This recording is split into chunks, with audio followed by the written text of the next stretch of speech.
Ladies and gentlemen, get ready to witness the power of this next guest on the Blessed with Brave podcast. He is the embodiment of resilience and determination, a walking and living testament of the mantra, prove yourself right.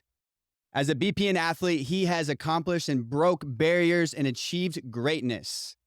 And most recently, he has just won he was at the top, first place of the most recent BPN marathon. But his journey does not end there, my friends. As a veteran leading from the front, he sets goals fearlessly, speaks them into existence, and only demolishes them through his unwavering determination. He inspires other people and is willing to give back by using his platform to show people that they can accomplish anything that they set their mind on. He has a warrior mindset and believes in the power of consistency, which creates this understanding and belief that we are limitless. So buckle up, folks. Get ready to be inspired. And join me in introducing the unstoppable force that is Matt Johnson. Yes. Oh my God. I'm trying to think in my head. I'm like, would this be like a bull riding intro? Or is this more of like a UFC, like if I ever UFC fight, I'm gonna bring you out like Bruce Buffer. Like I don't need that guy. I got you. What arena is it? Yeah, I don't know. We're definitely getting an arena. 100%. If I'm getting into an arena, you're there. I am bringing you in. Let's fucking go. You are there. Let's fucking go. Good, man. Speaking it's good to be here. of arena, yeah, I'm glad you're here, man. We were just talking before that we just went live here and got to learn a little bit more about you, and have gained just a lot of respect in my very short time. And it's been a short time that I've known you. Yeah. It's been a short time that you've lived in Austin. And I want to lean into the recency bias here. I actually just saw Matt on the trail. If you're not familiar with Austin, we have the Ladybird Trail, which is a 10-mile loop around Lake Austin. It is one of the greatest blessings that the world has offered us. And we're very grateful as athletes to be able to have access to that pretty consistently. But I saw Matt, I don't know what mile you were on, but he ran 30 yesterday as he is getting introduced to the Texas heats, which is a whole nother element. And he is a savage that you're going to learn a lot about his resilience as I introduced to y'all. But the Texas heat is a whole nother level. But I want to lean into the fact that you're in Austin, Texas now, from Iowa, correct? Yep. You've been here for 3.5 months, still young. 5 months. Yeah. Oh, 5 months. I got here in February. Okay. So we can count February, March, April, May, June. I can't believe that. Wow. Wow. I did that on my hands. 5 months. Yeah, that's insane. This dude's having fun though. I've seen it. We were talking about this this morning. One of my friends was like, has the honeymoon phase wore off yet? Nope. No. We still riding that wave. The honeymoon. I have no idea what I'm doing, but I'm having a hell of a time. Austin, Texas, man. It's a whole nother world. Well, what do you think is so special, man? Because you had stated that you've been here multiple times for different training, and this place has called you. But at the time you were married, and it just didn't make sense in that current dynamic or that dynamic. Yeah. And now that you're here, what is it that makes it so special, and what is it that makes you feel that honeymoon phase is still you're still riding that wave? Yeah, I think number one, obviously, like coming from Iowa, and I've lived all over, but most of my time in Iowa was the weather. Like the weather called me. Especially as an endurance athlete, whether it's hot as hell right now, I would rather run in this than during the winter back home. I do 50 miles a week on a treadmill. Wow. Like you don't go out. It's negative, whatever. There's snow on the ground. There's ice. Like you're not running. So first of all, like it was the weather that I really enjoyed. And then coming down here and like the food was really good. But once that I made that decision to move here, it's not the people. The people are great, but it's not the people. It's the groups. And if you want to do something, come to Austin, because I promise you there's a group that meets at 7 a.m. Monday through Sunday. There's a group for you. And they're going to do it. Yeah, 100%. There's a group down here. I do not care what your thing is.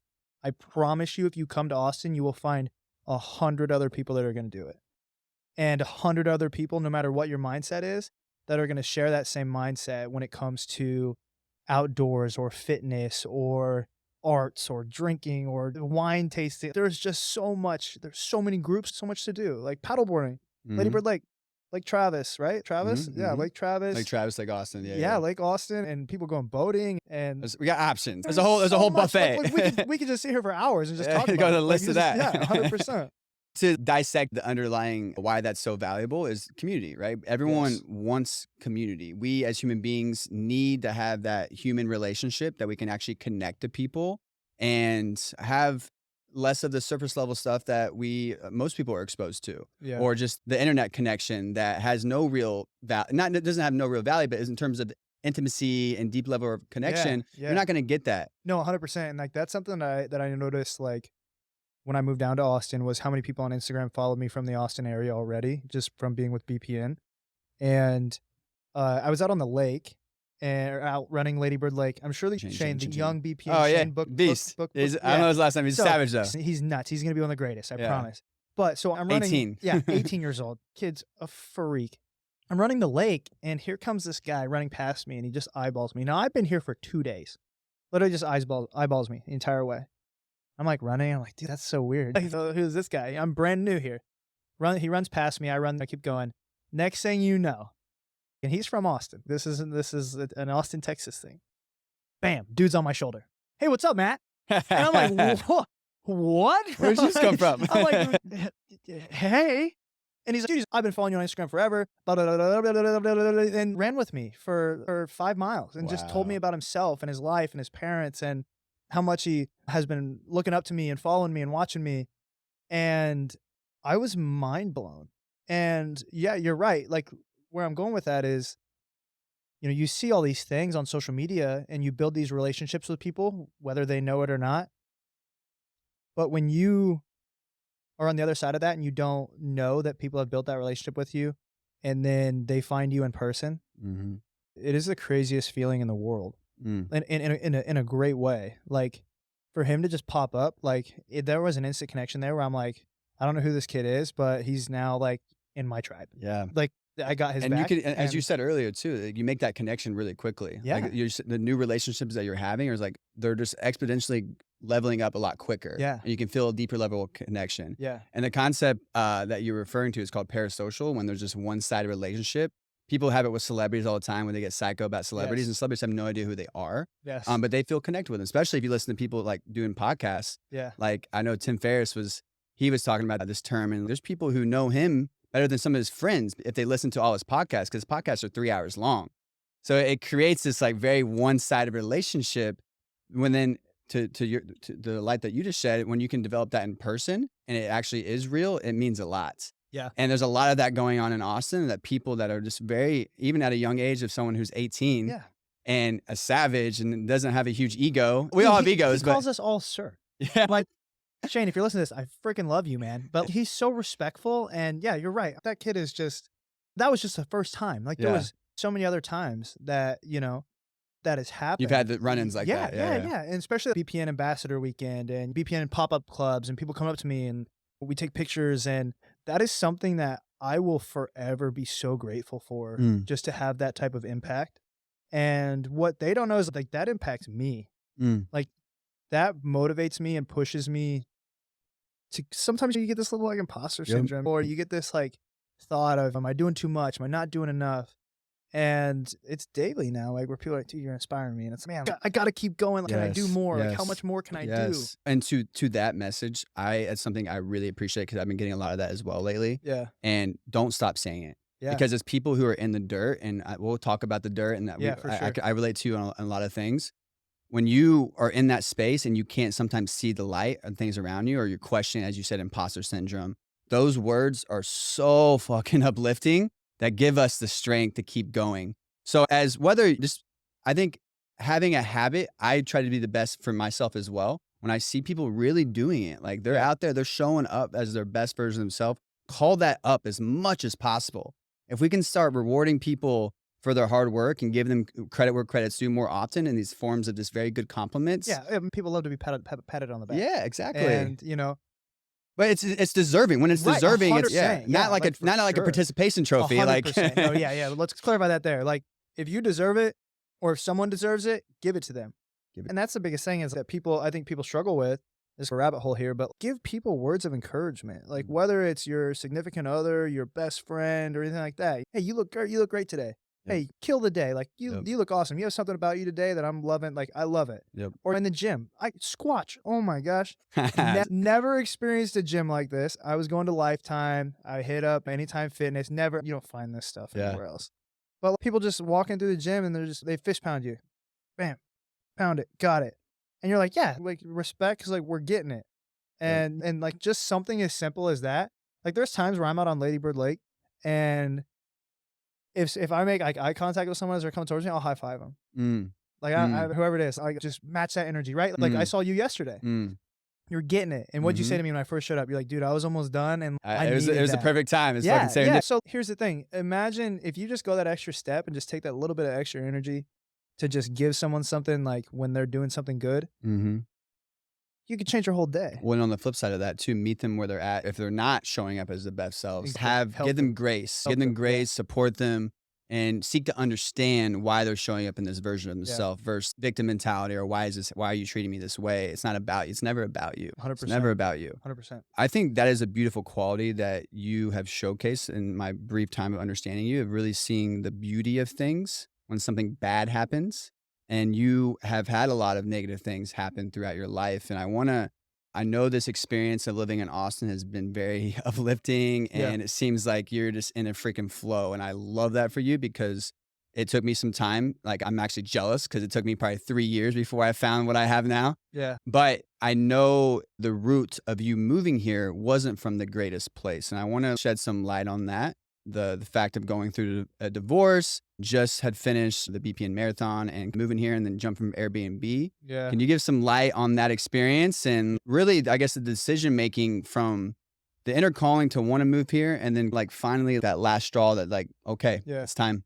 Yeah. I was down here multiple times in 2022 due to triathlon training. I was gearing up for an Ironman and my team's based out of Austin. Came with Natasha, right? Yeah.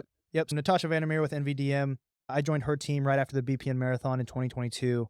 And I was down here for camp. I was down here for just random training and then down here with BPN and which had just, I was down here so many times in 2022 that like I developed this thing to where like when I would leave Austin, I felt like I was leaving home to go somewhere else. And that was really odd for me is to try to navigate that. Cause like, when you go on vacation, right? You go on vacation, you're down at the beach, you're enjoying it. Oh man, I don't want to go home because the beach is so nice. Then my beach was Austin. And yeah, so then fast forward to the beginning of the year and really, truly. Real quick, let me tap into that. Yeah. How do you think that inner feeling that you created with Austin impacted your relationship with your wife at the time? Like, how do you think she felt towards you feeling? Because there's like the man who feels like his home, like where is his home at? And a woman can feel that. Yeah. It was the beginning of the downfall. Yeah. And because I was establishing a relationship with Austin and my wife at the time was in school. And let me clarify, let me before we even start this, my wife is a great woman. My ex-wife is a great woman. There's no hatred towards her. It was just time to move on. And we'll dive into that. But I just want to say that right off the bat for sure for everyone listening. But yeah, I started developing this relationship with Austin. And I think that it definitely started to play a role in damaging my marriage because I was in the military. I was unhappy. I didn't want to live in Iowa. I had already experienced what it was like to be this elite endurance athlete that could go to Leadville and go to Austin and travel all around to all these races, Arkansas, Missouri, all these races. And I'm like, that's the life I want. And the life I'm living is like, I feel like I'm locked up. Like I'm in the military. I've been in the military 10 years. I'm being told where to be, when to be there, what I need to look like, how I need to act. And yeah, like I developed this, like I felt just locked up. And my wife was in college and her family was there. She had nieces and nephews and like, I'm not moving. Like we're not going to Austin. And that was the like late 22 was like really the point where we got into like marriage counseling and we're like, hey, we need to figure this out. And fast forward into February, I came down for the Austin Marathon. And One. no, not that one. The Oh, a B different so one. yeah, so the Okay. BPN, that was wild Oh, because Austin. I was Sorry, going through Austin. some shit when Yeah. I went through that marathon Ironman. And that time frame, that pulled me out. We'll dive into that. This was the Austin half Okay. during BPN Ambassador weekend, and I came down and I went home, and she met me in the kitchen and said, "I want a divorce. This is it." And I knew we had had problems and had issues, and I knew we had problems and had issues, but I didn't know that was coming. So that was super hard for me to navigate, especially as a man, Mm. where you feel like you're not in control of the situation and you don't have a say, because her whatever happened whatever happened when I was gone, her mind was made up. And trying to figure out how to navigate that was hard. And that was on a Tuesday. I remember it very vividly. It was on a Tuesday. A lot of shit happened through the week. Actually, after that Tuesday, we went back to marriage counseling again, and we just did. It was done. And so navigated that. Started developing a plan where I'm like, where I just sat with myself for days, and I'm like, what? At this point, I was exiting the military, and this was going on, and I'm like, I've fought my demons there for a second. My first round with them. Yeah. And that's when I decided that I had a friend down here who's an online coach, and he was staying in an Airbnb, and because it's cold as hell in North Dakota where he's from, so he was enjoying the weather, right? We already talked about the Austin weather. And I text him and I'm like, "Hey, like, what do you think about me coming down? Can I chill with you? Like, when are you leaving?" I'm leaving in a week. He's like, "How long are you going to come down for?" I was like, "Forever." And he instantly called me, and I ignored it. And I text him and I go, "I'll explain later. I'll leave tomorrow morning." He said, "Okay." And I packed up all of my training gear, my bike, all my clothes, my shoes, anything I needed to train. And I took one hamper, went into my closet, grabbed all the clothes that I knew that I wore daily, and threw them in a hamper, put everything in the back of the truck, grabbed Ash, my dog, and we left at 5 a.m. on Sunday morning. I left everything. Yeah. I mean, I left everything. Anything. Like 50-50, I don't give a shit. Like, I got what I needed. That was it. See ya. Yeah. But you got a choice to make. Yep. And one thing Austin that's bound. one thing that's sitting on my mind. I have been doing a lot of, I guess, understanding more the masculine and the feminine. Mm-hmm. And when I understand about, we've evolved a lot in society. We can argue. I want to talk about this later, actually, with you, but how the man and its role has evolved, not necessarily in a good way, in terms of how our masculine energy has been suppressed and that alpha energy and being a leader of the pack. Now we're wearing suits and ties and put in a box. Yeah. Things of that nature. Yeah, the 9 to 5. And to me, what a man's purpose is the most important thing. Mm-hmm. And that's what I'm understanding more and more. And a woman wants a man who is a purpose, who is willing to, for the terminology that I love to say, fuck the world. Yeah. Really is coming in hot. For you, what you realized is that you weren't able to be the man that you wanted to be. You had this the soul that was knocking at your door saying, I wanted to go down this path. Yeah. I don't like this path anymore. Right. Yeah. And it was all brand new to me at that point, because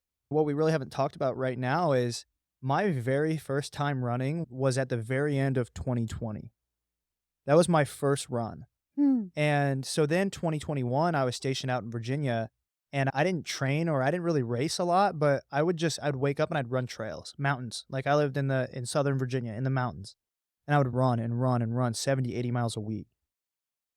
I'm a baby endurance athlete at this point. So when it came down to 2022 and I went 4th overall at the BPN Marathon. I won a trail race and I set the course record. I went 9th overall age group at Ironman Des Moines. I went to the Leadville 100. Like, 2022, like, I felt like that's when it hit me, when I'm like, dude, like, I can do this stuff. Can't say no to that. Yeah, like, I had all these opportunities where I was kicking ass. And so it balled up this energy all throughout the year. Every time I would race, I never had a bad race. And so I had this balled up energy of like, why am I suppressing myself? and living this life I don't want to live. Like, yeah, I loved my wife. I want to be married. I want to have this and that and all these great things. But then again, like, I was being told I couldn't have those things. And there was issues that were being caused by the endurance sport. And while I didn't make the choice of the divorce, I feel like I was put in a situation where I had to choose. Mhm. And thank God that the choice was made for me, because I think as a man and having that, like exactly what you said, like that alpha mentality or that caregiving and mentality, I would have never made the choice Yeah. of endurance sports. Mm. Cause I felt like, I think she knew that. right. That's Yeah. why she made the choice, Yeah. right? Yeah. Because I think I don't know much context of the Yeah. relationship, but to me, that's powerful. Knowing that, hey, I'm with someone who there's like this unfulfilled potential. And when you have that built up inside you, a woman can feel that. Yeah. Yeah. And don't get me wrong. We've fought and went through our shit since I left, and shit hasn't been good. But before I left, like, she met me on Saturday night and she's like, "You're going to be one of the best ever." She's and I will be watching. Damn. She's like, "But you need to go." Damn. And like I said, like, there's a lot of context that you missed between Tuesday and Saturday night. But that was like the last time that we talked before she drove away and I drove away on Saturday night. That's exactly what she said to me. She's like, "This is your thing." She's like, "Go do it. And I'll be watching and I'll be cheering for you the entire time."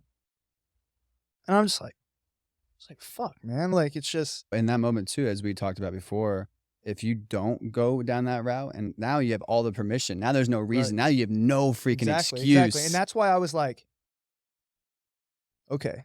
Like I walked away. I was like, all right, fuck you. Watch this. Mm. That was straight up. Like, I was hurt. But then again, like, now that I processed all these emotions and now that I can openly talk about it and look back at it.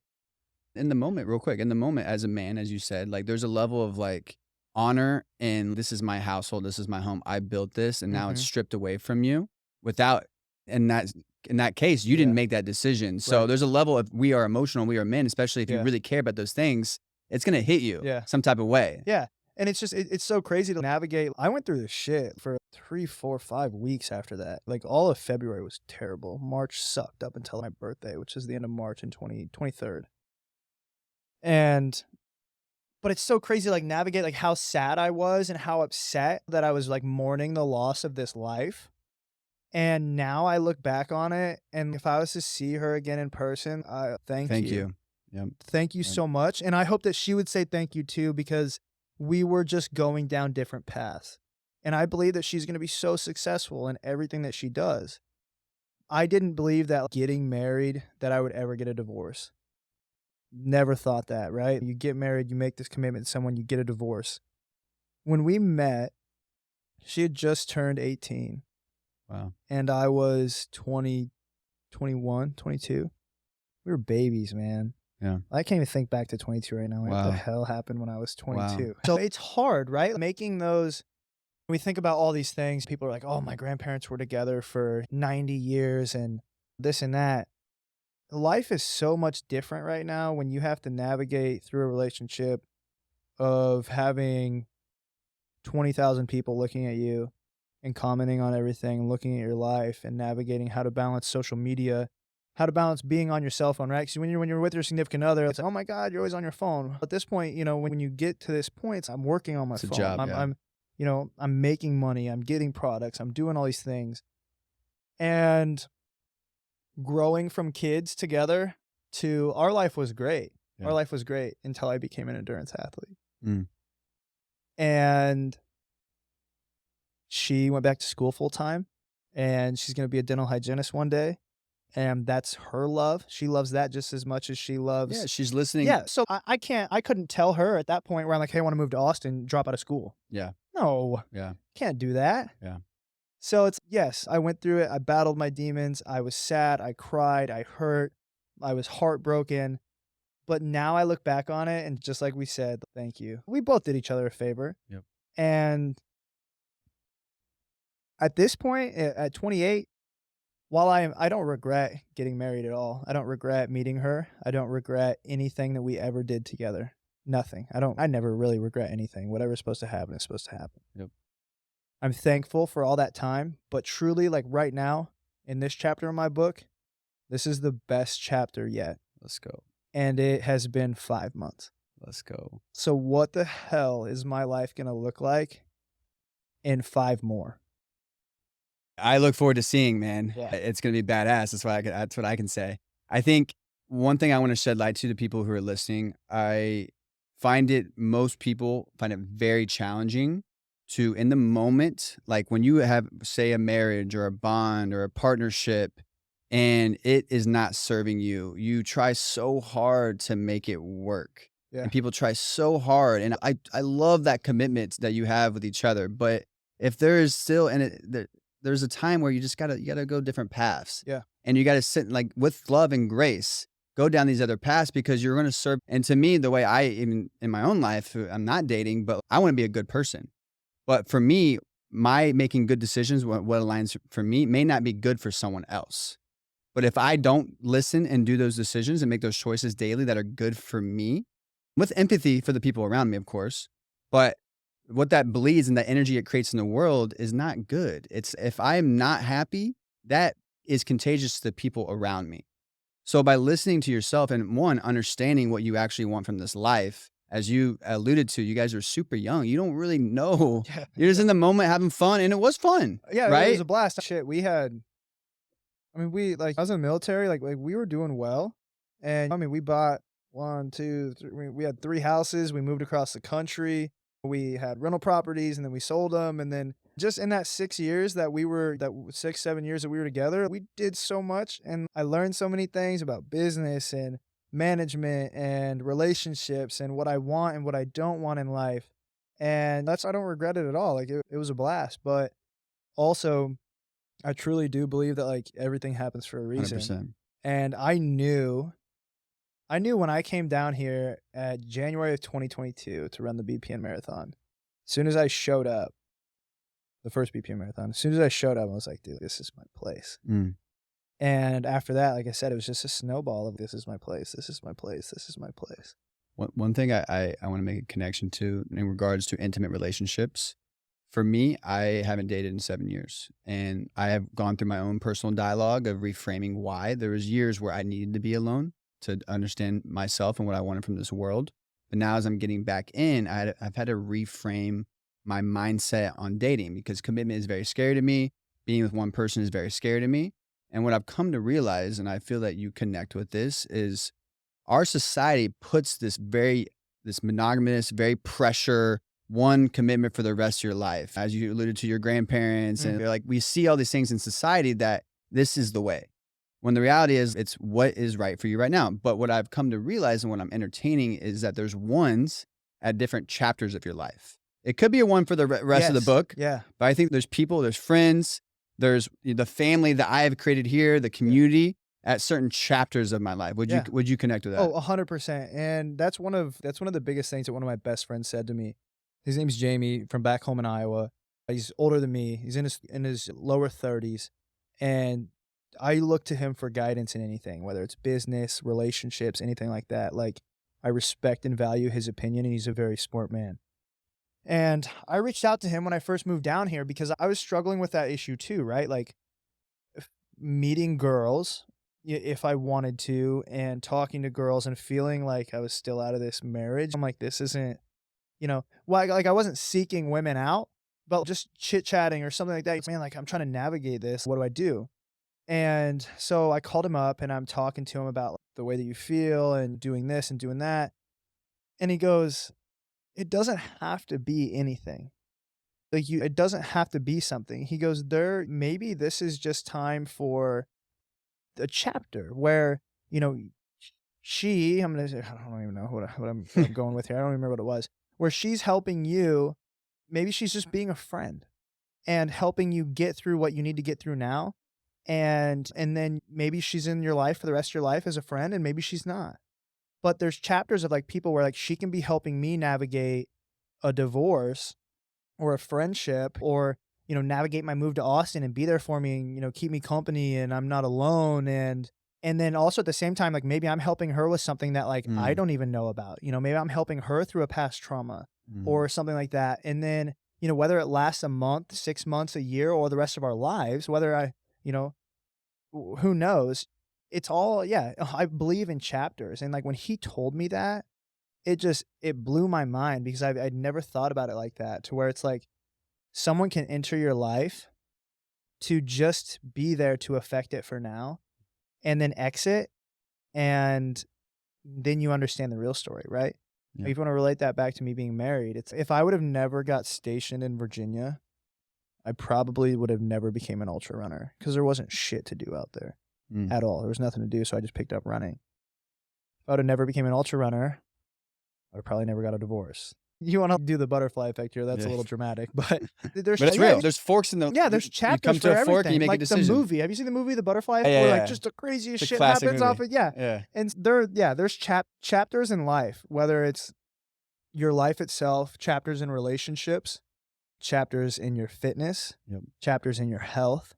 I believe that there's chapters to everything, and I'm a firm believer in everything is already laid out. And I take that into races too.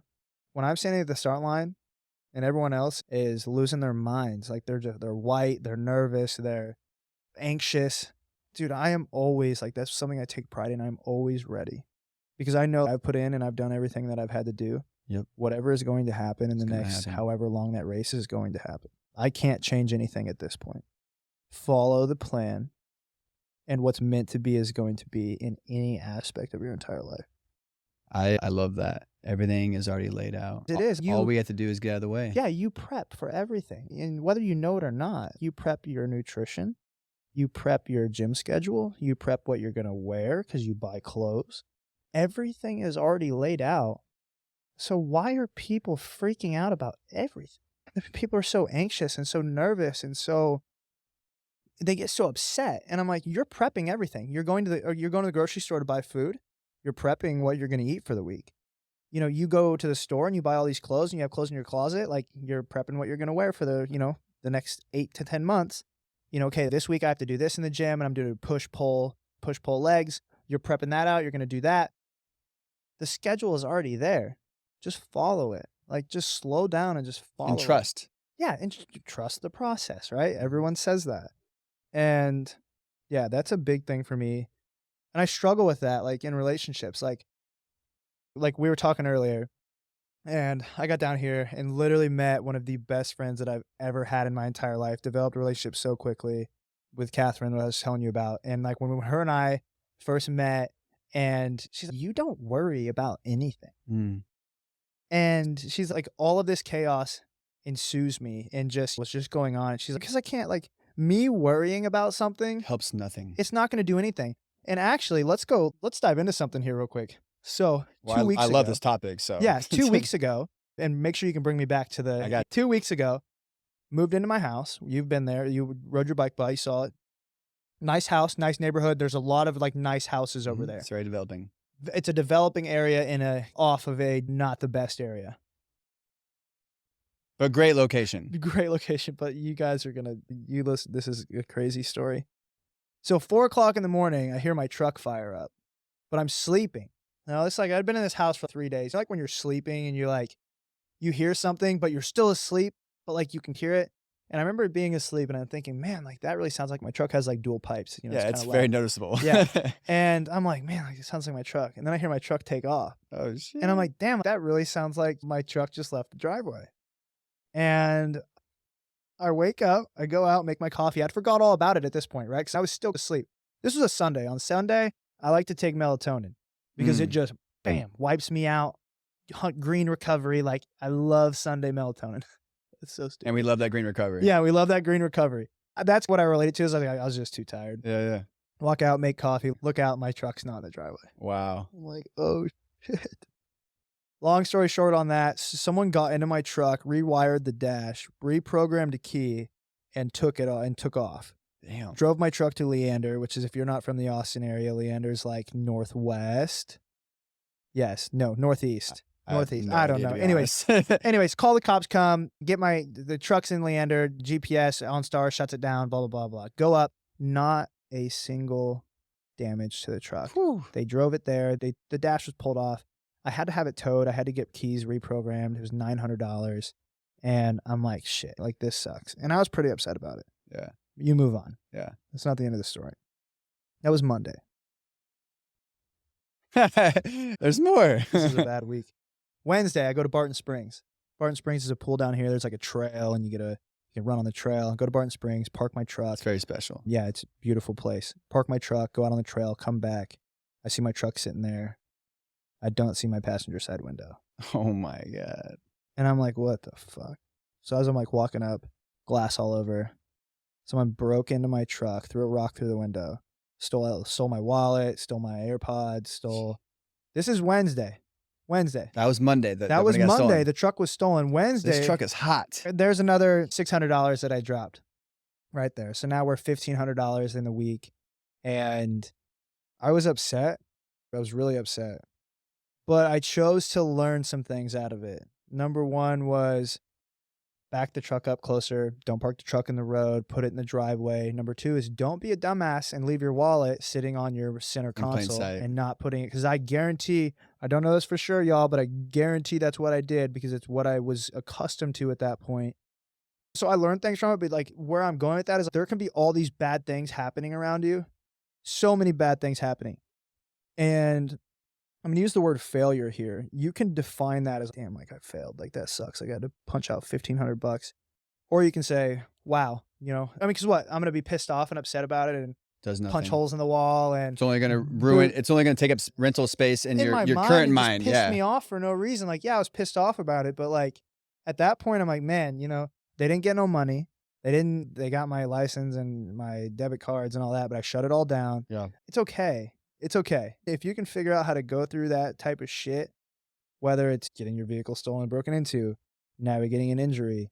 That carries over to how you show up in your relationship, how you show up in your work, how you show up in the people around you. There's no reason to prolong your emotional distress if you don't have to. Yep. Navigate it for sure. Don't bottle it up. Navigate it instantly. And then let it go. Put a chalk mark on it. Bam. Moving on. Next. One thing I always say when something happens, it's a blessing or a lesson. I can't be attached to a negative thing that happens because, as you said, that's really rental space in your mind. And now it's taking up more of your time in your current and present self. Yeah. So how can you let that go? And I think what I'm assuming with you, fitness is a great outlet for you to unbottle those emotions that are brewing inside. And I think every man, every person, but especially every man in a world where vulnerability is less attractive and becoming more attractive because there's more men leaders who are shedding light on it and yeah, for sure. and being willing to share. But for the longest time, generationally, like that was frowned upon. Yeah. So being able to have outlets where you can actually express these emotions is powerful. So I imagine fitness is a big one for you. Yeah, definitely. And that was a big problem for me too, because I'd used fitness as this outlet for years, for the last 21 and 22. And then I got hurt. And I put that fracture in the fibula. So during that time of me navigating all of my emotional feelings post-divorce, I had an Ironman and a marathon that were coming up, and I wasn't going to do both of them. I was just going to pick one. And navigating all of that emotional stress, I said, no, I'm going to do both. Yep. In the same week. Yep. And long story short, did the marathon. 6 days later, did the Ironman, and at mile 24, in stride, and I felt it. I knew right away, like I fractured my fibula, like as soon as I landed. Yep. And you and I, that was like, we bonded a little bit over talking about that as we became closer here at the gym. But and to shed light real quick, you kicked ass in both those events. Yeah. But there's a cost, right? There's a cost that comes with saying, but like you have to know that there's trade-off. Yeah. Right. And you wanted that. I think you're about to go down a route though of like how you're using those unbottled emotions, maybe not in a healthy way. Yeah. Like I knew I was probably going to win that marathon. I think I told everyone I was going to win the marathon. And I also believe in speaking things into existence, but that's a whole nother topic. I knew I was going to win the marathon, so I went out and I won the marathon. I did not train for Ironman Texas, and the biggest thing that I think I did wrong, Ironman Texas, I'll just tell you guys real quick, I PR'd Ironman Texas. It was the best Ironman I ever had with zero training. So I really think that do as I say, not as I do. But I think what I'm going to do is just never train for an Ironman again and just keep PRing. I'm like, you know what? If I can PR this Ironman and not train for it, I'm just gonna. What is not train for? Not swimming and biking? No, I didn't at all. I literally did not at all. And I had the worst swim of my life. When I was training for Ironman, I swam 72 minutes, which is 2.4 miles in 72 minutes. For reference, that was me doing a 20-week build. My swim at Ironman Texas was an hour and a half. Wow. You still PR'd. Yeah, and I still PR'd because I was focused so much on running that I think that gave me a better bike and run fitness. What was your mile? Or sorry, what was your marathon pace? I'll give a reference real quick. So Des Moines, right? Leading up into and building into this Ironman prep. The miles in Ironman prep are very low. Okay. The miles are low. You're doing 30, 40 to 60 minutes off the bike, which is anywhere from 3 to 8 miles. 3, 4, or 5 times a week. You're running like 30 miles a week. And I went 72 minutes in the swim. I went 5:15 on the bike. And I ran like a 4:10 marathon. And it ended up being like a 10:58, I think. And then coming down here into Texas, now mind you, I did a marathon and won it in 2:54 6 days before. But coming into Ironman Texas, I swam an hour and a half. So I'm, about 20 minutes slower? 20 minutes slower swim. My bike was a 5:45, so a half hour. 30. So that puts me at 50 minutes. But then my run, I went 3:27 because my running fitness was just there. So it's like a 7:30, 7:30 pace? Yeah, exactly. It was like a 7:28. My first marathon was a 7. Yeah, I think it was like a 7:28, which ended up putting me at like a low 10:50s. So I didn't PR by a lot. But that run, like just having that run fitness, I PR'd it. Like we said, broke the ankle at mile 24, broke the fibula at mile 24. So that leads us into using fitness as an outlet. I now had no outlet. And that was very hard to navigate for 10 days.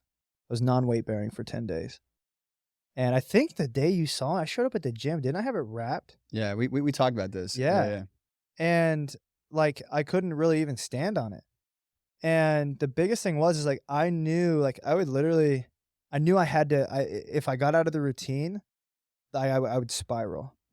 And so what I would do, this is so stupid. Wait, at this point, did you have your place that you're in now? Or were you still? No, I was still. So, okay. I was in my second to last. So we have no really infrastructure. No, my life at this point was still just structured chaos. Real quick to get perspective, you were jumping back from Airbnb for a couple months. We didn't talk about that. Yeah. So like when I moved down to Austin, like we've already told you guys, I didn't have a plan. I had no plan. Like I was just coming to Austin. I was in 5 Airbnbs in 61 days. And so at this point, we're in the second to last Airbnb. No structure. Like life is just like my life was wake up, work, online. I do online coaching. I would work on the computer. I would go run. I'd come home. I'd work on the computer. I'd go and lift. At that point, I was lifting at BP and HQ. I would go and I'd lift at HQ. I'd come home. I'd eat. I'd go to bed. Like that was my routine. And then, the foot injury. And at that point, like I couldn't even go lift. Like the pain in my ankle was so bad, like I couldn't even do anything. So 10 days went by, 10 days of nothing. And I'm like, I need to get back to it or I'm going to spiral. And it was bad because I was starting to fade back into that deep, dark place again because I was in Austin, Texas, going through a divorce and sitting at home all day. Brutal. Right? Just sit with that real quick. Yeah. Yeah. Like really, like you're going through the hardest point of your entire life. Your ankle's broken. Like, yeah, I was on crutches. My ankle is broken, but think about how much you can't do for yourself while you're on crutches.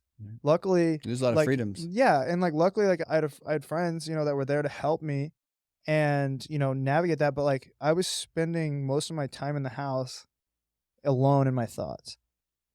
So day 10, I'm like, fuck this. I'm like, I need to get into a routine.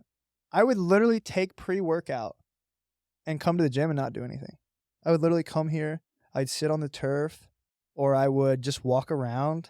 I would go sit in the sauna. I don't think I was ice bathing at that point. And the reason I say that I would take pre-workout is I was trying to do that routine. Yeah. Pre-workout, creatine. And then I'd come here and I'd get some type of movement in. And then the ankle got better. And as it got better, it was like, okay, we can't run. And I have all these big races coming up. I have 50 miler 2 weeks from yesterday. I'm 13 days out from a 50 miler and 63 days out from the Leadville 100. I don't have time to waste. And so what I would do is I would just come here and I would eat as much, or I would lift as much as heavy as I could. This boy was lifting. Yeah. Push, pull, legs, bam, 6 days a week. And that 7th day, I would still come here and do cardio. I was in Squatch 7 days a week. And I think I gained, it was no running for 51 days. And I think I gained 9 pounds. And I PR'd every lift of my entire life. Yeah. Like 100, I'm 139 pounds right here today. I'm sure that was the longest stretch of not running since you started Ever. running. Yeah, for sure. So I'm 140 pounds sitting here today. I got my squat up to 225 for 2. I wish I would have got a little bit higher, but my deadlift up to 325. So let's find the blessing here of Yeah. this injury. Yeah. Let's shed some light on Yeah, that. yeah. I'd never been strong, ever. And last year, going into the Leadville 100, I didn't finish. Granted, I took it on a 29-day notice. I had no time to train. But I was like 132 pounds at Leadville last year. I was skinny and I was fast. So what did I do? I went out skinny and fast. And by 56 miles, I couldn't stand up. I sat down at the aid station and my brother literally had to pick me up and stand me. And I walked for the next 50 kilometers before I was cut off by time. 31 miles. So going into this year, with this injury, the ankle injury is still there. It's still lingering. I'm taking more pride and more focus on functional movements, strengthening the accessory muscles, and just being a stronger human. I saw you about to do tib raises. Yeah. You know, there's so many things that, I've learned here from friends and things that I want to say are abnormal other places. I mean, like the tib raises. Yeah, okay, it's so... Yep. It's easy, but you don't walk into a lifetime and see people doing tib raises, or you don't walk into a lifetime and see people push-pull sleds. And so there's so many different things that I've watched people here do, and I'm like, holy shit, that's super smart. But we're lucky enough, we're blessed enough that we have this gym here where everyone here is shirtless and fit. And I love it. Motivating. Yeah, 100%. Because I'm like, dude, there's no way I could be a fat ass in Austin. Yeah. There's no way I could slack off. There's no way that I could. If you have a body image issue one day where you wake up and you're like, man, I'm just not feeling it, go to Squatch. Yep. Go to Squatch.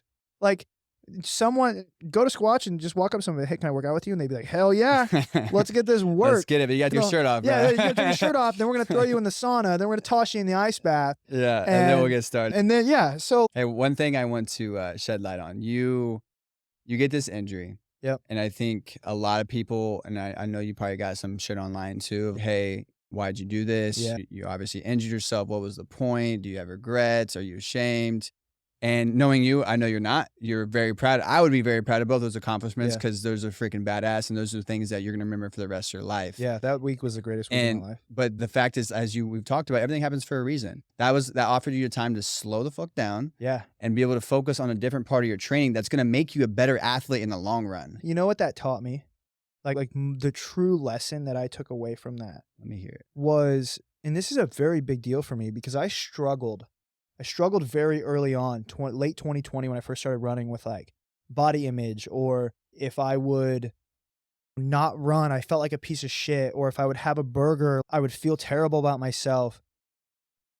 The number one thing I learned during my injury was that I didn't build up who I am today in 51 days.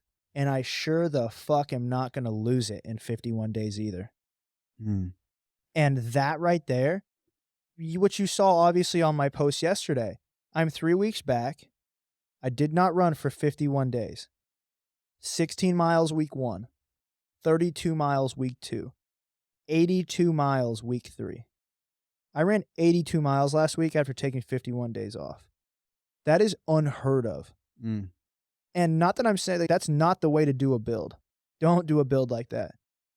But there should have been, people are so worried about taking a day off from the gym, or people are so worried about having the one piece of cake that they want to have on their birthday. And that one thing is not going to change it's not Yeah. going to change it. Just like one day in the gym isn't going to change who you are. Yep. Like you have to invest, you have to commit. And investing, committing, and trusting the process is what I learned during that injury, to the point of, Bray, I don't think that I would have ever been comfortable to just take a day off. I hate taking days off, but I took 51 days off, man. Should I run Leadville and just maybe take another 51? It's not going to hurt me. And I found that out. I was so terrified of taking, let alone a day off, let alone 2 days off, let alone a week. And that mindset alone actually makes you less of a high performing athlete. Yeah. I know so many athletes, myself included, I've felt guilty in that trap where I want to be so freaking focused and locked in, get out of my freaking way, bull mode. And that stress that I put on myself to perform at a certain level actually takes me away out of the flow of the event itself. Yeah.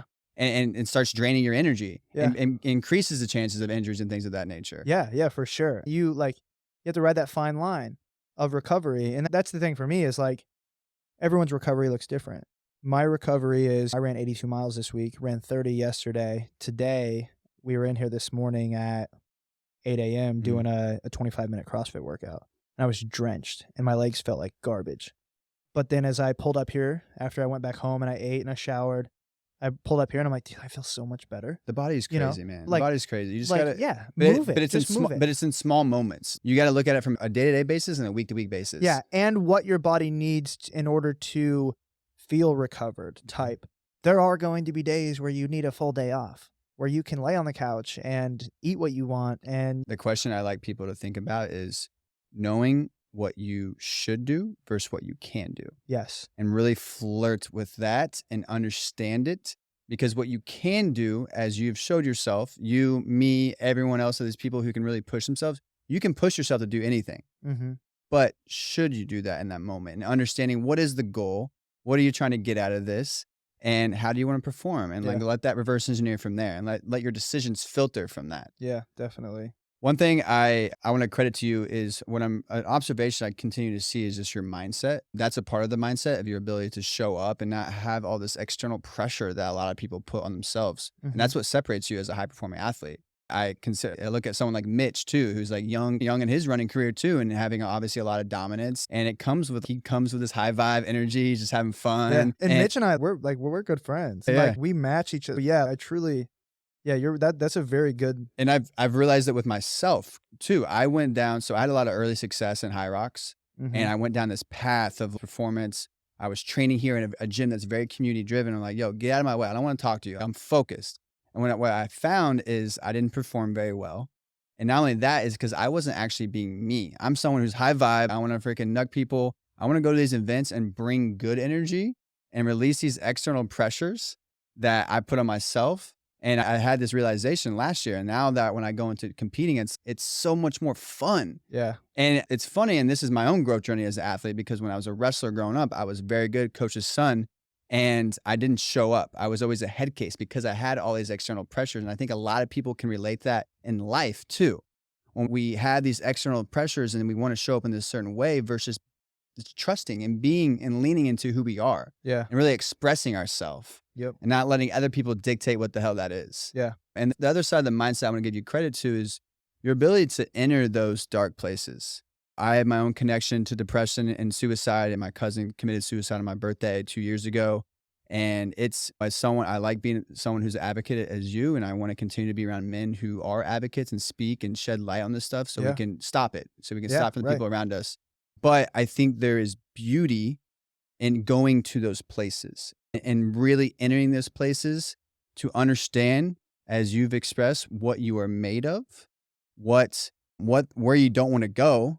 Right? And those demons are with us always. Oh yeah. But how can we develop a healthy relationship with them in those dark places and use them as motivation, use them as perspective of places, routes you don't want to go, so you can go down the light to the North Star, to the things that really charge you up. Yeah. And I want to go to a specific example of mile 87, right? Leadville.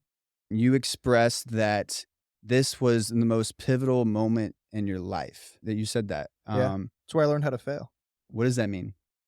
In that moment, the biggest thing that I learned was that you as a human, you as who you are, you define the term failure. You define what a failure is for you. I didn't fail at the Leadville 100. If I failed, I wouldn't have learned a single thing. And what I learned from Leadville was that I was more capable than I could have ever imagined. I took Leadville on a 29-day notice. I had 29 days, which is nothing. Like, I ran 30 miles. Like, I ran 30 miles. That was my biggest run to prepare for Leadville. 2 weeks out, and then you taper to get your legs ready. How the hell did I make it 87 through the Rocky Mountains? Yeah. And the biggest thing for me was that, I learned that, like, you define what failure is. Failure, a true failure is if you do not learn from the process. And I learned so much more about myself as a human, as an endurance athlete, as a man than I ever would have. And it's so hard if you haven't been to Leadville to connect to that just because of the nature aspect of it. Being out there and being on top of the mountains, like I remember I got up to the top of Hope's Pass and I stood up there, and Hope's Pass is, I think it's like 13,000 feet. Like, it's literally the tallest point in the United States. And I was in tears. I remember just standing up there and, like, I was like, I don't know if I'll ever be this close to the sky ever again in the rest of my life. And how close to the sky, does that matter? I don't know. But I remember thinking that, I'm like, I don't know if I will ever, because I didn't know if I'd go back. I didn't know I was going to go back this year. But I remember stopping and I like looking around and just, I was so grateful. And even when I was done, I was defeated and I was upset, but there was so many more things that I took away from the Leadville 100 that if I wouldn't have done Leadville last year, I wouldn't have known how to win this year. And that was my biggest takeaway. For sure. You wouldn't have known how to win this year. Yeah, 100%. If I wouldn't have, there's times that you need to lose. And I'm not going to say there's times you need to fail. Yeah. Because like I just said, like, you determine what that means. Yeah. There's sometimes you need to lose. Yep. And you develop these skill sets, as you're alluding to, this warrior mindset that's more ingrained in you. You think about, this is such a cliche story, but you think about Michael Jordan, right? Michael Jordan he didn't make his basketball team his first year out. Yep. Not everyone that's successful just had success. There's times where you think of consistency, right? As long as you're just consistent, the success will come. You're going to lose within your wins. Yep. You will lose probably just as many times as you do win. But it's what you grab from that loss and what you define as a failure that's going to set you up for what is to come. That's beautiful. Yeah. I completely agree. 1. 2, I think this beautifully transitions to the warrior mindset that you talk about, and that we talked a little bit at the beginning of men needing to have these certain assets to bring to the world. And I believe, as I gave the example of the corporate America world and how men have evolved, and for lack of a better phrase, creating this beta energy in the world, and we got boss babe women that are leading the household. And I'm here to say right or wrong. I'm just here to say that I think that has played a role in men being a little bit more lonely and having less purpose and less fulfillment, and which can lead to all these other rabbit holes of divorce and bad relationships and bad sex and bad love and all these different things. And I believe that that we were designed here to be leaders of the pack, leaders of the tribe, and support and have these assets, as you portrayed it, within the warrior mindset. And to me, I believe we're all warriors. We're all forms of warriors. I think the modern warrior is an athlete. We're all athletes at some level. Yeah. You think back to like ancient Rome, right? Like your Spartans and your warriors that were within the arena were the guys with abs. Yep. And the guys that were not even, I'm going to say abs, the guys that were like fit and strong and always willing to fight. Yep. And I don't want to say like that we need to be fighting, but I think we should be fighting for the best versions of ourselves. To me, that's a battle every single day. Like that courage, that knock at the door of, hey, I need to face up and face those demons. Yeah. That is a battle. And it's not a bad battle. I enjoy that battle now because I have a healthy relationship, because I know it leads to me having more from life. Yeah, but I also think that I truly do believe in, as a man, you are supposed to be a caregiver. Mm. And with that warrior mentality, it all wraps itself into one. If you want to form it around relationships or not, but you are supposed to be the protector. You are supposed to be the caregiver. You are supposed to be the alpha when you enter every single room. And Okay, beautiful. How does endurance sports help create that energy? yeah, it's insane. I was talking with a friend the other day on the phone, and he was talking about BPN Athlete Ambassador Weekend. And which is so odd because he was like, I showed up and walked into the room, and we didn't know each other at this point. He's pretty high level guy. And he walked in, he's like, yeah, I showed up. I didn't really know anybody with the ambassadors. And but I walked into the room, into the gym. He's walking into the gym, and there's probably 150 people in this BPN gym. People are just going nuts, lifting weights. It's crazy. So I walked into the gym, and he goes, I picked out 3 people. He's like, it was you, it was Luke Hopkins, and it was Jack, and who I think we all 3 of us have been here before. They all showed up one time. We worked out with Ross.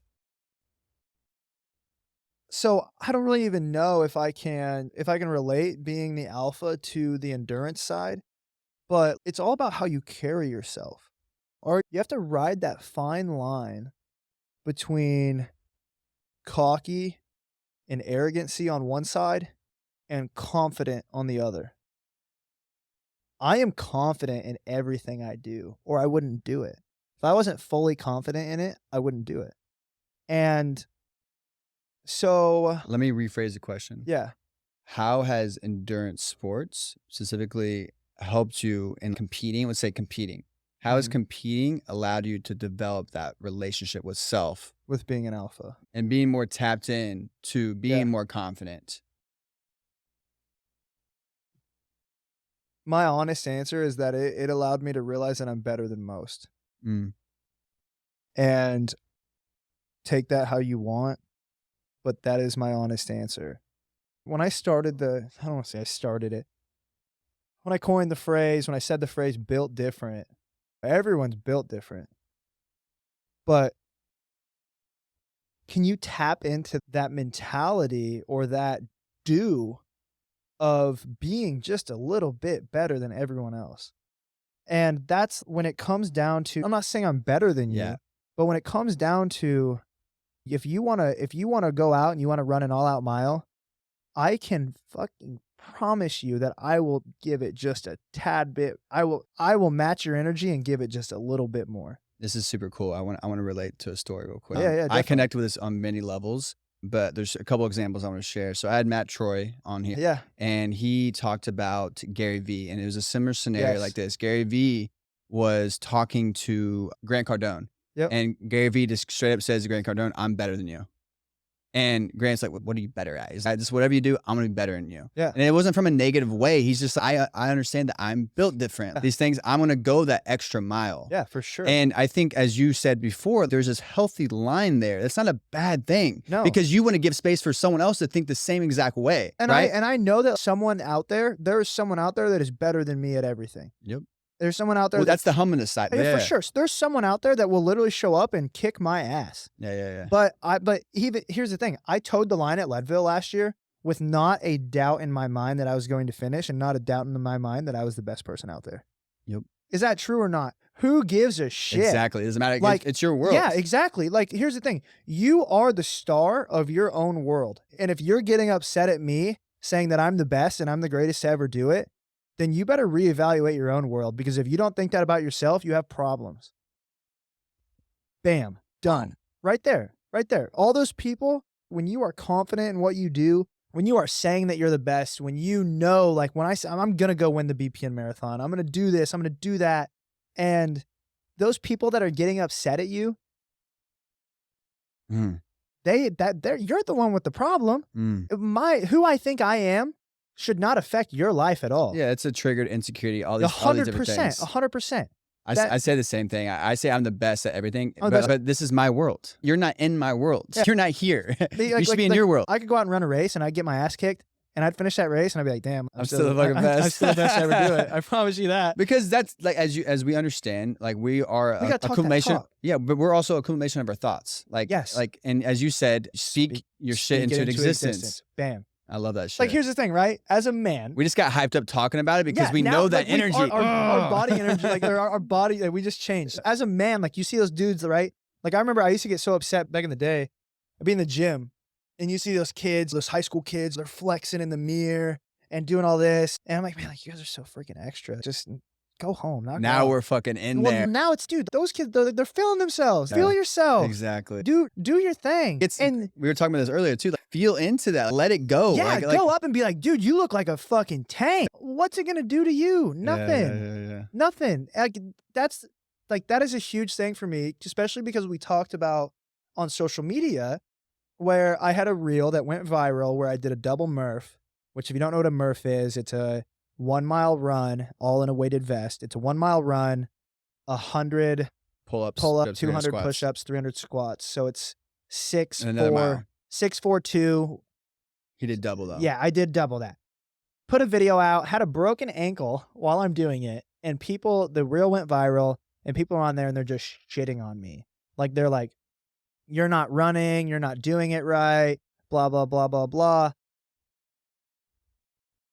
Okay. Yeah. Like, and you and I talk about that. It upset me for a little bit. Yeah. But like, then again, you look back on it and you're like, you are so upset at your own life.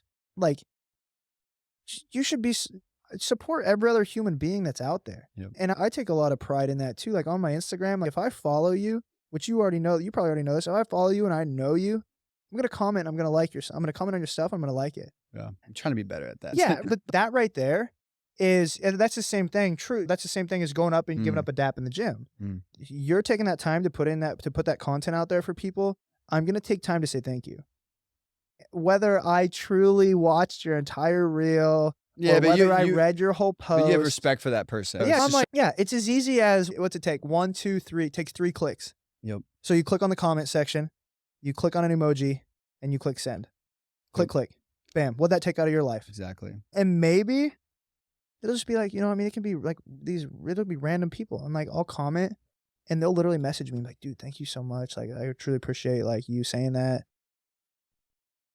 Yeah, it was easy. Yeah, I'm like, wow, I just gave you 10 seconds of my and life. that creates an opportunity for a spiral effect where now they want to do that for someone else, and it's just good energy. Yeah. I think a couple of belief systems that are important that we've talked about now. One is everything's a blessing and a lesson. So like if something bad happens, like immediately just have that wired in your brain. And another one that I do when I get anytime like negative from other people, hurt people. I just say that. It's like, yo, that was the first time I'd ever heard that. You're just unhealthy. Yep. How can I serve you actually?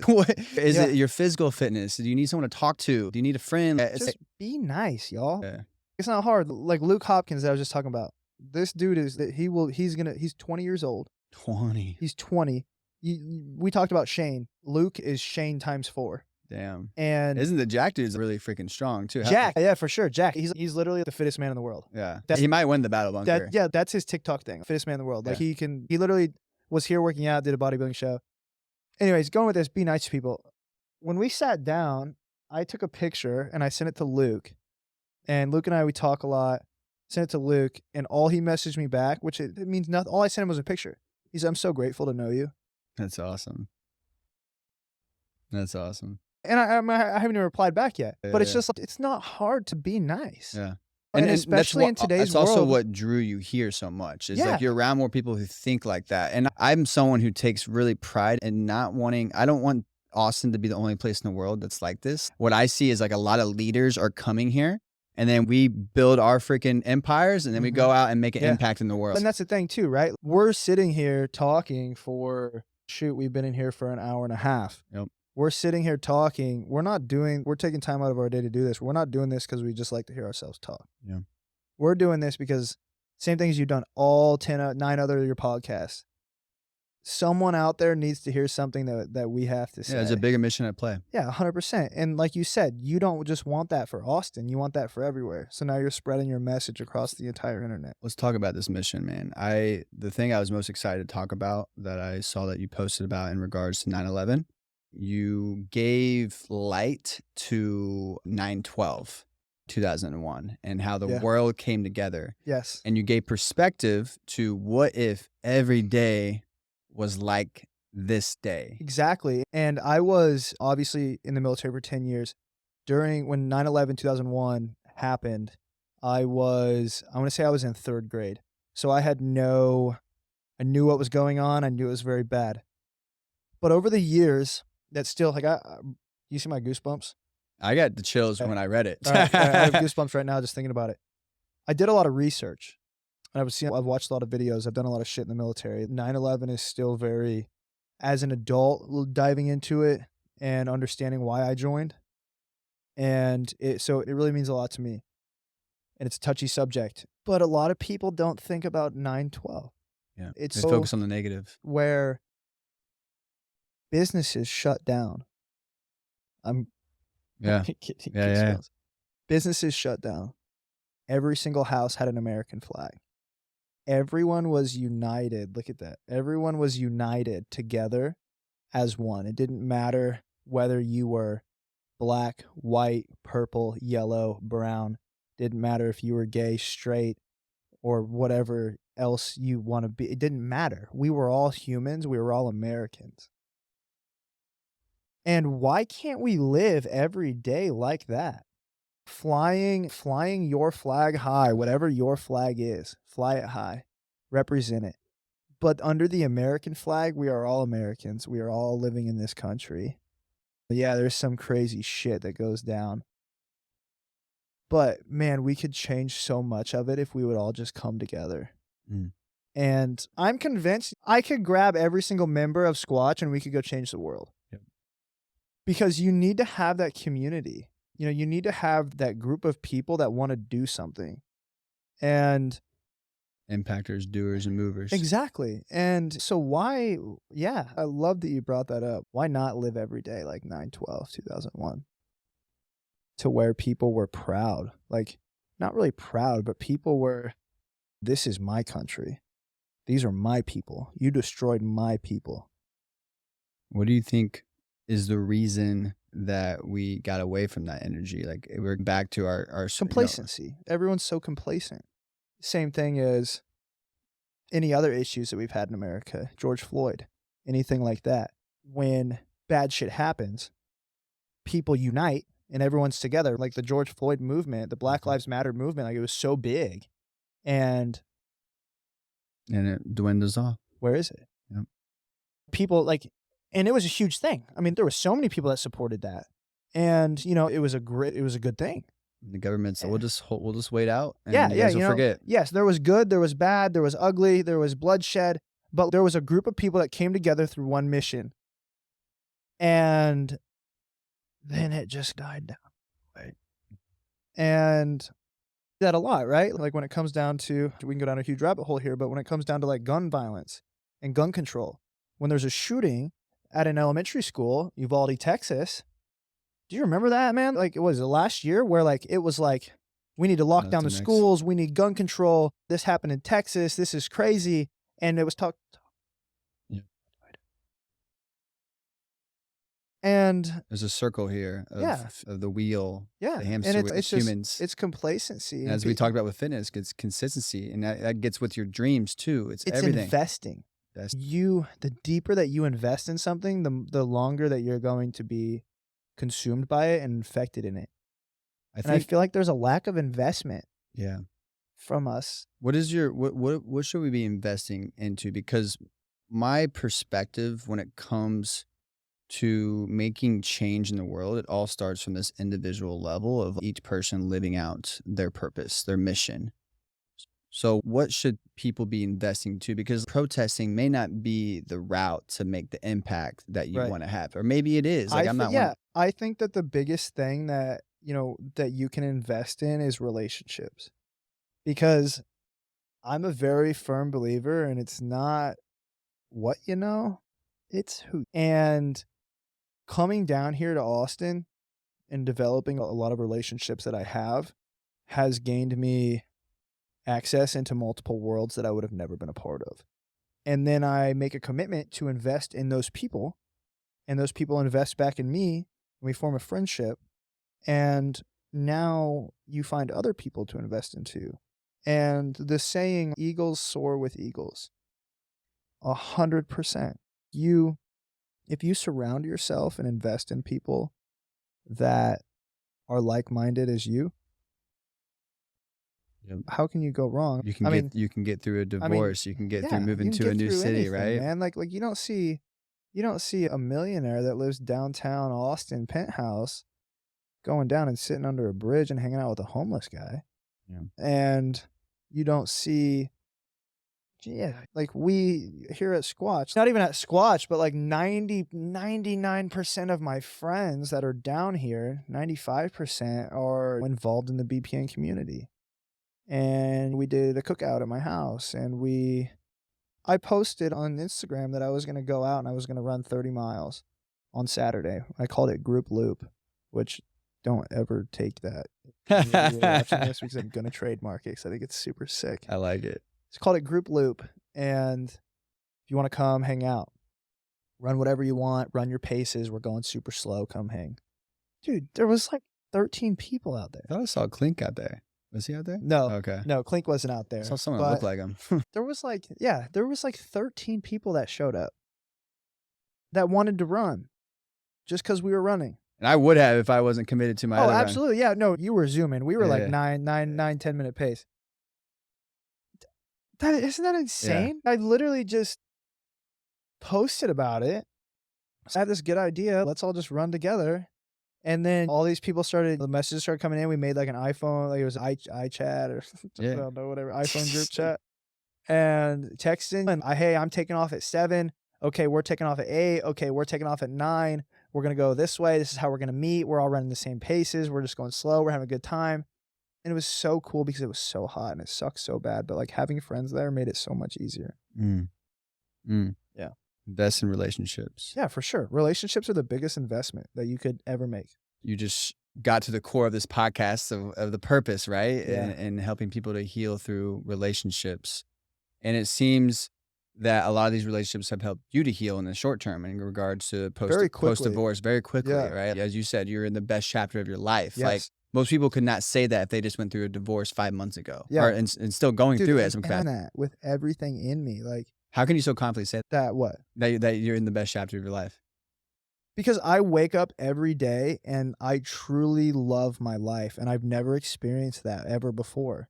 Like waking up and like I'm waking up and I'm happy. I'm waking up. The weather's nice. It's hot. I have a home. The dogs. I'm eating meat and fruit every day. Like I'm working now. I'm out of the military and I'm working remote, like from my computer. I'm my own boss. I do what I want to do. Feels so good. Like I can do whatever I want when I want to do it. And that wasn't a reality literally 5 months ago. No, you want to go back to let's go back to January 1st. Yeah. No, like I'm waking up at 4 a.m. because I need to train. And at that point, I thought like that I was going to be training for an Ironman. So I think I was swimming and biking, and I would wake up at 4 and I'd work out till 6. And then I'd shower 7 to 8. I'd go to work. I'd work 8 to 5. What was the work? So I was at that point, I was a military recruiter. Okay. So military recruiter. Wow. Yeah. So I'd go to work, travel around throughout the day, high schools, recruiting. Wow. That was terrible. I hate. Wow. Would do that. And then I'd get home at 5 or 6 and I would work out again, whatever I needed to do that day. I always worked out morning and evening. And then by 8 o'clock, I'm having dinner and I'm going to bed. But what's different now is I was living an entirely different life from 8 a.m. to 5 p.m. The 8 a.m. to 5 p.m. wasn't who I was. I threw the military uniform on. It's purposeful. I loved the people. I loved the things that I went through, the shit that I went through with the good guys and girls that I did. And I'm a patriot. And if I'm needed at any time, I would go back in a heartbeat. Put me up front. Let's go. Let's rock. Oh, no questions asked. But I hated the fact that I couldn't be who I wanted to be. I can't get a tattoo here. Can't get a tattoo there. Can't pierce my nose. Can't grow my hair out. Gotta say, yes, sergeant, no, sergeant. Yes, sir, no, sir. Gotta that's not a life. Bro, I'm not living that for 20 years. I'm not. But don't get it twisted. If shit popped off and I'm needed, I promise to God I'm the first one up there. That's who I am. I love that shit. But I just didn't want to do the be who you want me to be anymore. Yeah. And that was very hard for me to make that transition and take that uniform off. Because like it was like my secondary purpose. Like I was Matthew on the outside, and then like I threw that uniform on and it was like Sergeant Johnson. Like I had a job, I did, yeah, for sure. But then there becomes a point where you've been told for 10 years, everything I've already said, you need to do this and that. And you tasted this other world. Yes, right? Yeah. Yes, like I was traveling around and doing whatever I wanted to do whenever I wanted to do. And then it became like, well, you can't race on this weekend because we have training. You can't race on that weekend because you have training. And it's just, I don't want to do it. And I want to be able to do whatever I want. If I want to, if I want to smoke a blunt, I'm going to smoke a blunt. Yeah. No, and I don't even do that. But if I did, you want to be able to have the choice. I want to have the freedom to do whatever I want. The keyword is freedom. Yeah. Like I want the freedom to just, I don't want to train. Like, I don't want to have to do what you want me to do on the weekends. I don't want to have to, like, I tattooed my hand. Like, as soon as I got out, I got a hand tat. My mom's like, why the hell did you get a hand tat? I'm like, I don't know. I'm not in the military anymore. That was my first one. She's like, what's it mean? And I'm like, I don't know. It's just like, it is what it is. Well, something we talked about masculine earlier, and the masculine wants to be free. I've learned that recently. The feminine wants love. She wants to be loved. The masculine wants to be free. They want space. They want to be able to spread their wings and fly like a fucking eagle. Yeah. So when you can't do those things, and especially in the society that we've created, you're not going to be as fulfilled. Yeah. So I think it's a beautiful thing, because what I'm excited for you is, and this is a path that I went down as an entrepreneur now 3 years ago, is this freedom, but also be able to allow my passion to fill into my purpose. Yeah. Versus having this other job that is purposeful, like being a part of the military is a purposeful job. Yeah. But your passion was over here, and there is two different worlds. Yep. Now those worlds are colliding, and that's not everyone wants those things, but that's a beautiful thing for someone who wants that. Yeah, yeah. And sometimes it can get a little off, like not having any type of structure. So like where you have no boss. Yeah, I have no boss and I have no schedule. Like I literally just, and the hard part too is, as an endurance coach, like right now in this season of my life, in this chapter of my life, I'm just coaching myself. It's the first time I've done it since I really became professional at it. And like it's hard coaching yourself, because it's like, I just hired a coach for the first time. Yeah. And you know how like we're both like completely like, you should have a coach no matter who you are, out there. If you want to take it to the next level, you should have a coach. 100%. But like I'm in this season right now as a coach where I'm like, I'm trying to see what it's like to not have a coach. Yeah, I think you should. It's terrible. It's so bad, because it's like I want to knock out a couple 80-mile weeks these next couple weeks. This week leading up to my 50, and then the week of my 50, I want to hit about 80 just to keep the legs, going.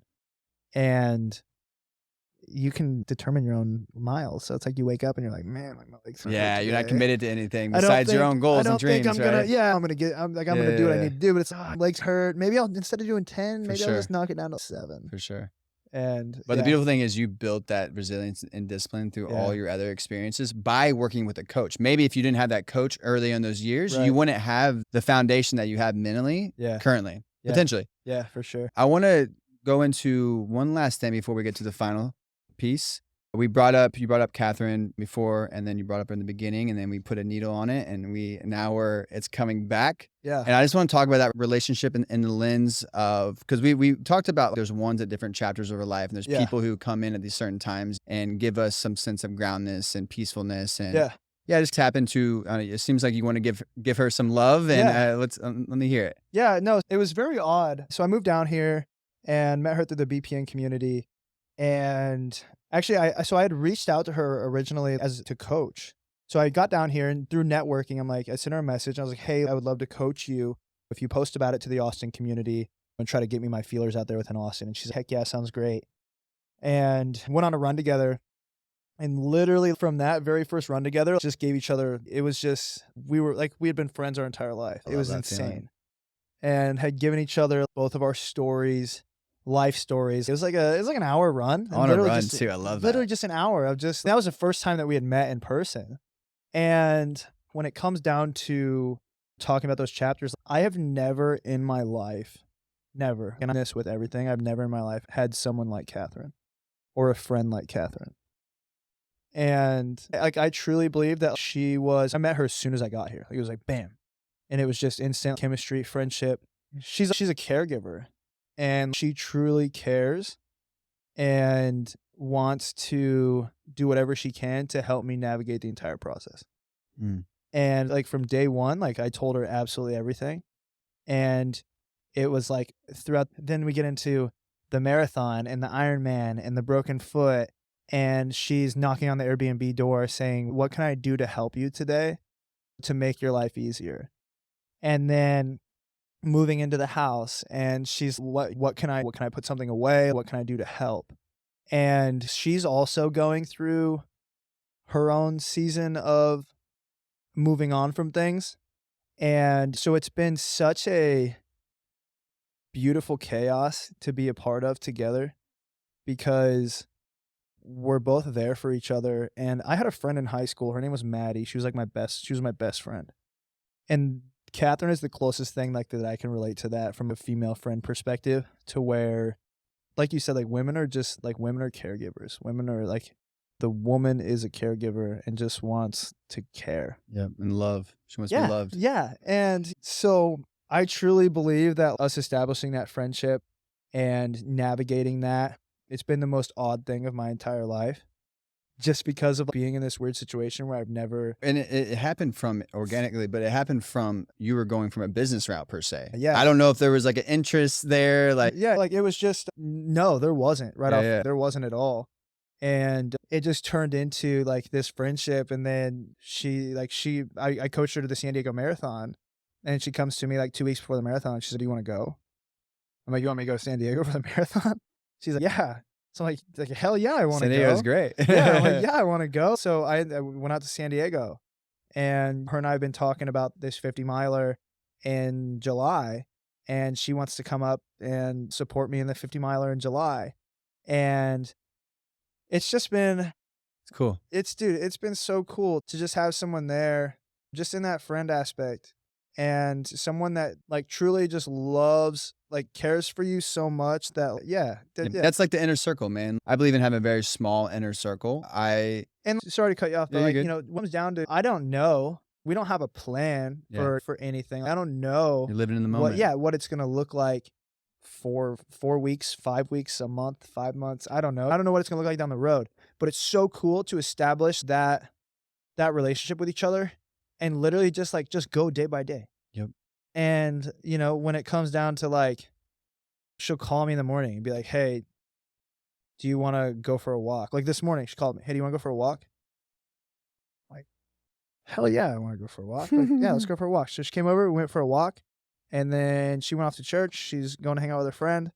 And like, it's so it's cool. random. Like, it's just living in the moment. Yeah. And, It's fearful for a lot of people, but just be here. Listen to what your body's telling you. for sure. And that's the thing is, as humans, we put a timestamp on everything. Put pressure, and that We have to. societal does that though. Yeah, Like, and it's yeah, for sure. But we have to timestamp. Like we were talking about the chapters, but it's oh my gosh, like this guy got out of a marriage 5 months ago, and now he has a relationship. yeah, you can create so many dialogues there. Yeah, 100%. So create whatever the fuck you want, but it is what it is.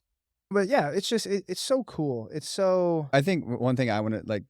People, there's this illusion on time. You said these timestamps, but there's this illusion on time that we don't want to sacrifice time, or we don't want to, if it's not going to be go in this direction, we start creating all these dialogue in our head of where something can go versus like in the moment living of like, how does this feel right now? Yeah. Like separate that illusion, because why are you sacrificing your own personal happiness right now? Yeah. Based off something that's not real. Yeah. Because you don't know what's going to happen. It's the, what do they call it? Like when you're visualizing something in the future. Visualization. If you can just be in the moment and enjoy each other, enjoy the friendship. And when it comes down to a relationship that's more than friendship, if you start here and then we decided later that we wanted to move it into a legit relationship, imagine how much better it's going to be when we already had established those boundaries. I don't know. I highly doubt that we even establish into a relationship. Truly, just because we both got so much shit going on. But if we did, man, as friends, It was built from a beautiful friendship. built Yeah. from the ground up. I'm seeing that more and more with a lot of my friends who are dating. And you've seen her here. Yeah. She comes here a lot with me. Yeah. And if you can just establish a friendship with someone and then watch what it builds into, right? You want to even talk about the male on male side of it, like where you and I, we met once and then we see each other next time. It's, oh, hey, how's the ankle? Oh, it's good. And then it establishes into, hey, you should be on my podcast and let me show you how to do some of these tib raises because you really need some fucking help with. You know what I mean? But like we established that, right? Like it wasn't like you would never just come up to me and be like, I'm some random guy that shows up and be like, hey, you want me to help you do these tib raises? Yeah. And show you how to do them because it's going to help you. Yeah. No, you wouldn't because you're not invested in me. Yeah. So there we go back into Investment in relationships, investment in invest in people that you connect people, with. yeah, for sure. But like you can invest in people, but make sure Like if you're allocating time from Yeah. sounds selfish, but you only have so much energy. 100%. Make sure you're investing in the right people. Yes, yeah. For you. And I'm not I will not invest in a lot of people. Yeah. Like I won't do it. And You can still give them love and a little, but for in terms sure. of investing But, like, time and energy.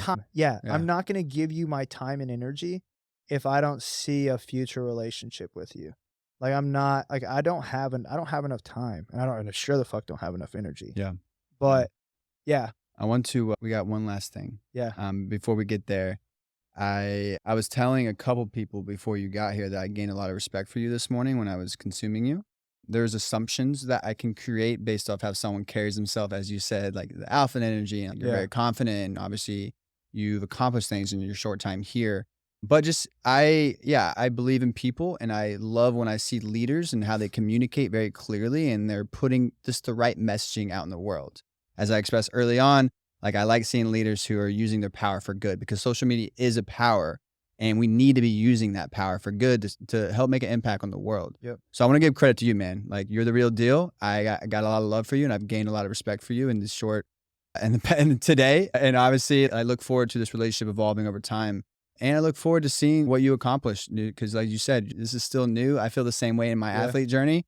And I seem to be around a lot of athletes like that. And we're building a lot of just savages here in Austin and Squatch community. I know the BPN community, and we hope that we can inspire a lot of more people to join us in that arena. Yeah. But last thing, I'm going to ask you to visualize and to give your time and energy to the whole entire world at once.